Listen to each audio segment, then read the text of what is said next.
Namaste, everyone. Robert Sepehr is the embodiment of just how fragile a career in anthropology, real or self styled, can be.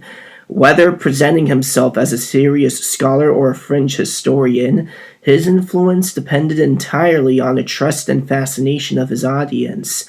When that trust cracked, the facade collapsed almost instantly, showing how precarious the line is between intellectual credibility and spectacle.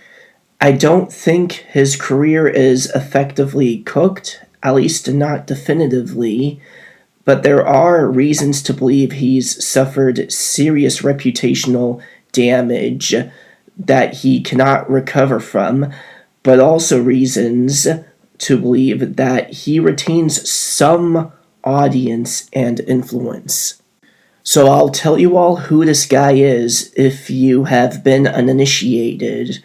Basically, he's this self-proclaimed anthropologist who propagates and manufactures pseudoscientific theories and histories on how every human civilization of consequence was founded and built by whites, even ones as far-fetched as the Mali Empire, and he even uses buzzwords like woke to discredit and gaslight any contradictory evidence against them, presumably and seemingly to ingratiate himself in the white nationalist community and intellectual circles for reasons that make sense only in his head. His Persian Jewish roots were leaked, and over time people started seeing through him, and he's responded by going on a blocking spree on everyone, even tangentially Wignot and alt-right on X, even people who have never interacted with him before and who have no idea who he is. I happen to be one of them myself. How he happened to cross paths with me, I don't know. Maybe he's with Mossad or something. But as far as his motivation for doing so, it is most likely, and more than anything, the risk of him getting outed and exposed as a con and a fraud by people.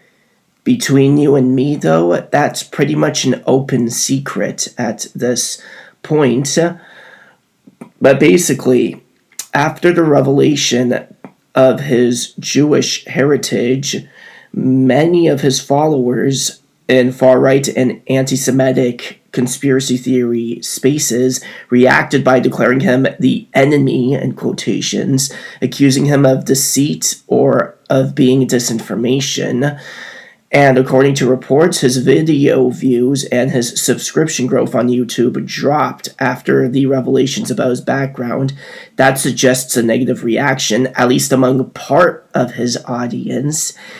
And as far as the nature of his claims and his reputation, he's known for pushing conspiracy theories, especially involving Jews, Rothschilds, etc. These sorts of positions often make one's audience fragile and niche and fringe. If credibility is challenged or if contradictions emerge, supporters may desert. But what is uncertain or not well supported at this stage, I would say, is how large and how committed his remaining audience is.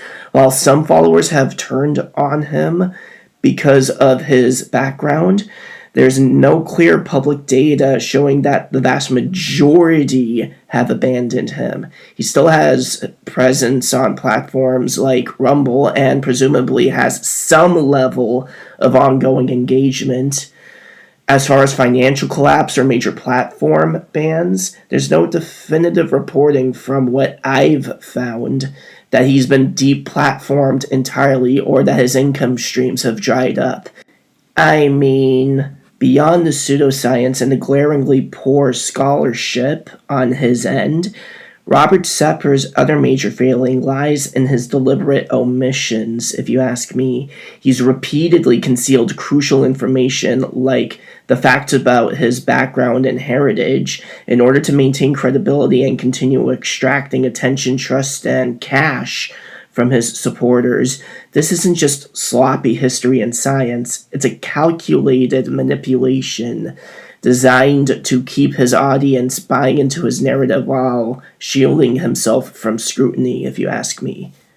And since we're on this topic, since we're on this subject, I would also like to note that this whole talk is meant to be and intended to be merely an objective and thought-provoking analysis of the details surrounding this man and his career and his work in this field and in this industry.